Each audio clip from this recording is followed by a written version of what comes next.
everybody, I'm Parul Bhatia. I'm a general pediatrician at Children's Hospital Los Angeles and one of the medical editors at Peds RAP. Hi, I'm Behar. I'm a pediatric emergency physician and the host and senior medical editor at Peds RAP. Today we have a really great treat for you guys. We have a recorded lecture from the AAP Chapter 2 Symposium. It features a former state senator, Dr. Richard Pan, who's a general pediatrician and academic pediatrician at UC Davis. And he talks about voting as a social determinant of health. And more specifically, in my mind, after watching this, it's voting as an act of pediatric advocacy. So you guys are in for a real treat. And for this segment, we're going to do something a little bit different. Saul and I are going to play excerpts from Dr. Pan's symposium, and then we'll just jump in and give a little commentary and a little bit of color to the segment. All right, well, let's get right into the lecture here and see what Richard had to say. So the objectives are, we're going to describe what are social determinants of health, explain the relationship between social capital, including civic engagement and health, because that's what voting is about, and demonstrate how physicians can promote voting. And I got to do that in 30 minutes. First of all, I want to point out that the American Medical Association has formal policy calling on voting as a social determinant of health. So that is official AMA policy. I should also make out that also note that the Healthy People 2030 goals has also explicitly noted that voting is a social determinant of health. It's associated. There's a body of literature that we'll touch on that basically shows that people who vote or communities that have higher vote also tend to have better health outcomes. So let's just touch on social determinants of health, right? When you talk to epidemiologists and researchers, we know that although access to healthcare and healthcare itself is certainly very important, when we look at health outcomes in the population, we represent somewhere between 10 to 20% of the variance in health outcomes. The rest are behaviors, social environment. I think we just heard about firearm violence. We also had a previous conversation about trauma and so forth. It's that environment that really impacts health outcomes. And if you look at this from a Shattuck lecture, the contribution to premature death, again, healthcare, in his case, he calculated 10%, right? So again, noting that social circumstance, behavioral patterns, those are the things that drive environmental exposure. Those are the things that drive health outcomes. And in many ways, when we think about what is the mechanism by which we try to change those environments, well, certainly one of those mechanisms in democracy, hopefully, is actually government is sort of reflection, and democracy is a reflection of our sort of collective will. And how do we exercise the leverage on a democracy? It's by voting. So Parul, this totally blows me away. I thought we, as pediatricians, were the drivers of health outcomes in children, but apparently we're only good for like 10 to 20% of that. Can you believe that? All that med school and training, we're only 10%. Yeah, it's amazing. 80 to 90% appears to be, these factors that don't take place in the clinic setting. Right. Well, let's hear more about those. So this is thinking about the leading causes of death in U.S. children and adolescents. And as you can see here, firearms are now number one, right? And then we have motor vehicles. Actually, next is drug overdose and poisoning. That's shot up. But as you look through these things, as we think about our solutions to try and address these are probably the most effective ones are not the ones we're going to be addressing in healthcare settings directly.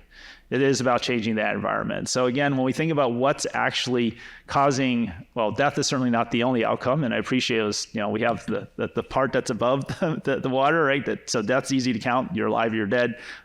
This doesn't, of course, reflect the collective morbidity that underlies this. But as you can see, many of the things that are they're leading causes of death among children really are things that we would have to address through adjusting the social determinants. So Parul, one thing that really struck me was his point about how voting really reflects the will of a society of what we want to do. Like when you look at the things that are killing kids, it's guns, it's drugs, it's car injuries. I feel like we've done a good job on the car injury front, maybe not as great, especially on the guns and maybe even some of the drugs.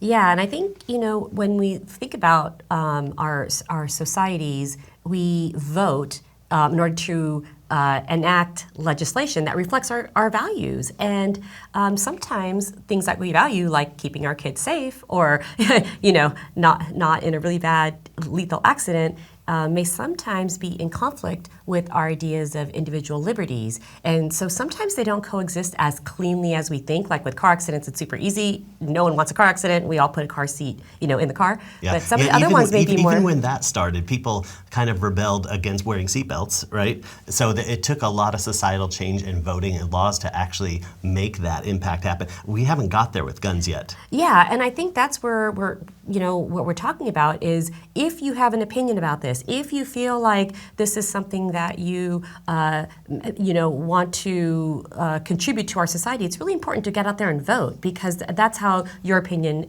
gets in the forefront. Right, and I feel like we've done a yeoman's job when it came to infectious diseases. We vaccinate all the children. We're strong advocates for that as pediatricians.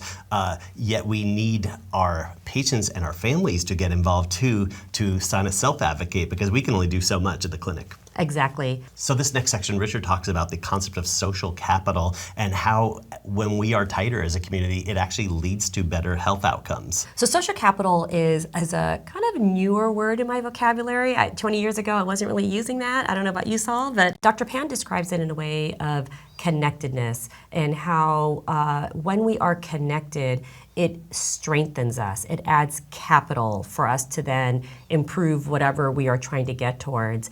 And with connectedness comes trust. And with trust comes better health outcomes. And Dr. Pan describes this lovely and breaks down social capital for us. So let's see what he has to say. And so the characteristics of social capital is, again, participation in the network, having connections.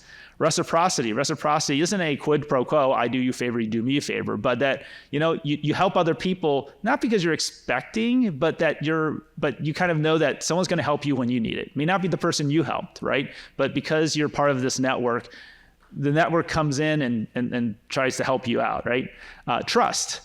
We don't have to have a contract for every conversation we have with the threat of a lawsuit if you don't keep your part of the bargain, right? You can have those conversations. You expect that when you have an agreement, the agreement will be held up, right? That you can trust people.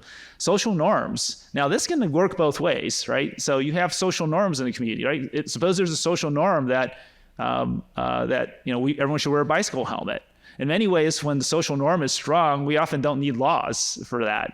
Now, laws can help contribute to that, but again, what happens is that it's that social pressure for people to. Now, it can be negative as well, right? Especially when you're a part of a minoritized or a vulnerable community, the social norms may be against you, right? Are things that people, misogyny can be built into social norms and so forth. So it can cut both ways. But I think, social norms are the characteristic. The commons are shared ownership, right? Think about every community has things that we share, whether it may be a park, it may be the streets, it may be other types of resources. And this idea that we have these shared things that everyone can draw from and that we're not going to overdraw from, right? That we have things that we work togetherly.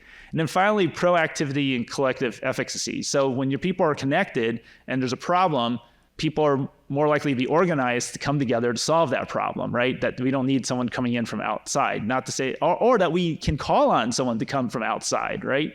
Call on an elected official to come help or other institutions and so forth. But that collective efficacy, right? So you think about when you see people organizing, to make change, right? When people are networked, they're more likely to be able to do that than ones that aren't.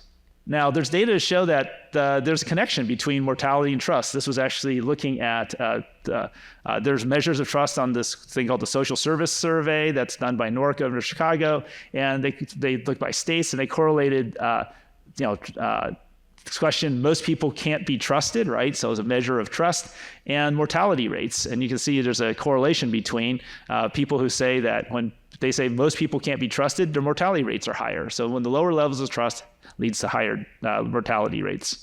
So Parul, my take home from that was that it's really important to have a connected society to take care of your local problems. But some problems are just too big, right? And if you can't do it as a community, even if you're a tight-knit community, you need help of elected officials. And I think that's where this gets to the idea of voting, right? Because voting is the way you're going to make those bigger problems get solved. Yeah, and by solving the bigger problems, we are going to improve health outcomes. Remember, only 10% of what we do to improve the health of children occurs in the clinic. The rest is occurring out in the community where all these things are occurring. So when we come to talking about, if we say voting is a social determinant of health, what can we do about it, right? I mean, we're pediatricians, we're physicians, we see people with health things. Are there things that we can do about trying to promote voting as a social determinant of health and actually promote civic engagement, really what this is about? I know you and I have talked about this, that some of your advocacy doesn't happen in the clinic. It happens when you're at your kid's sporting event, or it happens in your religious institution, like other places. Yeah, and I feel like that was really hard for me as a junior faculty when I was first starting in practice, this need to advocate and get out there. We were so busy in clinic and, raising families, and, we have our own lives, and it's really hard to then find kind of volunteer time to go out and advocate for children. But it can happen so kind of naturally in your day-to-day life that you don't even have to necessarily take out time to do that. For me, it occurred at the kids' schools, or I would, at the local Y. And so just like you said, sporting events, religious centers. So I think it's really important that us pediatricians remember that if we really want to impact the health of our children, so much occurs outside of the clinic. And how do you make an impact? Get people to vote. How do you get them to vote? You can, infiltrate this message at different parts of your lives. People really respect, providers and clinicians for what they do, and they listen. One of the things I'd point out is that we have a challenge as pediatricians, because unfortunately our patients don't vote, right? Because by law they can't. They're under 18. We have some who are a little older, but for most of them vastly. But the people who take care of them, unfortunately, many of them don't vote either. And so this is actually data that from the 2018 general election, and basically this is the voting rate by age. And what you'll see is that, at 18, a lot of enthusiasm, actually, sort of a little higher turnout, and it goes down. And then as people get older, it sort of, up to the 70s, it goes up. We talk a lot about most likely voters, okay? So who's the most likely voter? Well, the general definition is someone voted 3 times out of the last 5 elections. All right, 5 elections meaning primary and general. So it's not just the general elections, so it's a primary and general. So who's voted in the last 5, primary general elections, okay? And by the way, when we say who's most likely voters, anytime you see a poll, most likely they only polled most likely voters, all right? Who gets communications, mail, who gets called, who gets their door knocked. By the way, you ever see, have you ever paid attention, anyone volunteer for a campaign, knock doors? Okay, so do you go to every single door and knock? They give you a list, right? That list, of course, one part is, are you in the right party for that person, right? They something. But the other one is, are they a likely voter? It's not all registered voters that you're knocking the doors on, okay? Because basically you probably wouldn't have time to knock all those doors. So that's who gets talked to. And by the way, when it comes to getting out the vote, that's who gets reminded to vote. So the problem is, if you're not a likely voter, so you think, I won't ask because I don't want to embarrass anybody. If you're a likely voter, you're probably like, of course everyone knows election going on, right? I'm getting all this mail and phone calls. I'm throwing all this stuff in the trash, right? Don't even want to look at it. A lot of it's kind of nasty sometimes. I get phone calls. I'm not answering those phones, right? But if you're not, you're getting none of that. So you think everyone else must be getting it. Of course they know there's an election, and they know, candidates, even if it's kind of biased, and you got tax stuff and so forth, and you're kind of tired of all that. But most of your patients' families, they're not voting. They're not getting any of that. You didn't vote 3 out of the last 5. No one's talking to you. And when you look at a poll, right? So the challenge is that there's actually a self-cycle. There's a cycle going on here, because what happens is that if you're not a likely voter and you get all those reminders, what's your likelihood of voting? And then you're still not, then you didn't vote that election, and then you're still not likely voter. And so it feeds in. Whereas the people who, I'm kind of busy, et cetera, but you're getting all these reminders to vote, right? So keep that in mind. Parul, this is unbelievable. It's this vicious cycle where these poor, tired parents who want to advocate for kids and children's issues, they're being left out in the cold because they haven't voted. I had no idea that people who did not vote in the last 3 election cycles are possibly not getting those throwaways that you get in the mail. They're not being targeted with phone calls, and they're definitely not included in the polls. So our polls are basically a bunch of 70-year-old people who are deciding on, the elections and these younger. And that's not really a recipe for child advocacy or children's issues. Absolutely not. And it's surprising to me in this day and age that we are not more even and fair in how we are advertising towards these, constituents. But if they're not voting, then the politicians just cannot take the energy to target them if they don't think they're going to turn out. Right, and it makes sense, right? If I'm a politician, why would I spend my limited funds and time and energy to a community that's not voting, right? So it's kind of on us as pediatricians, if we want those kids' issues to get out there, to make that happen, to engage them. And I think Richard does a great job of telling us how we can maybe make some of that happen. He does, and he also reminds us that why pediatricians? We have so much else to do. Why on us? Well, the reason is because we are the ones that children and their parents who are voting or are votable age come in contact with all the time. They come in for their vaccines, they come in for their physicals, they trust us. So it's just a platform by which we can, don't tell them who to vote for, just remind them and how to vote. So right. In this next segment, he's gonna kind of give us some really practical tips on how to help make that happen. So I just told you that most frequent voter, well, first of all, we said voting is associated with good health and good health outcomes, right? So it's kind of important. So we're health people. I just told you that campaigns and political parties mainly focus on most likely voters. And I also mentioned that, unfortunately, most of our patients' families tend not to vote. They're not so likely voters. So what can we do to try to improve voting? And hopefully, we believe it'll actually improve their health. It's not just about, and the other part is we want elected officials to actually, because what happens, no matter who they voted for, by the way, I just want to make a comment, when I run for office, I know who voted and how often. Of course, I don't know who they voted for, right? But the thing is, I do know if they voted or not. And so when I look at a precinct, my campaign consultant looks at a precinct, because after all, the candidates, we want to help everybody. But the campaign consultant looks at the precinct and says, not a lot of people vote here. The advice is like, don't focus your energies on helping these folks because they don't really care whether it's you or someone else is in office. They don't turn out. So the act of voting is also important in terms of putting a marker down to say, you know what, I care enough that you should pay attention to me in my community, right? So whichever way they end up voting, okay? So what should we try to do as pediatricians so that we can be sure that families with young children actually that they care about who's in office, and therefore the people in office should care more about them and what they want? Well, what we should do is we need to get voters for kids. I know that AAP has vote kids. I talked to a couple of political consultants. They actually said that's not a motivating message. The motivating message is be a voter for kids. So we want to talk about voter for kids, GOTV, get out the vote, all right?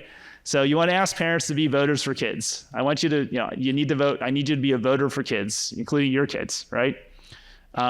What you can do is learn about the election procedures in your community. All right. So, what's going on in Los Angeles or wherever. And, you can even reach out to the local election clerk, look at their website so you know what kind of thing, what the process is. Fortunately, here in California, everyone gets a vote by mail, gets a ballot automatically mailed. So you don't have to go for vote for mail applications.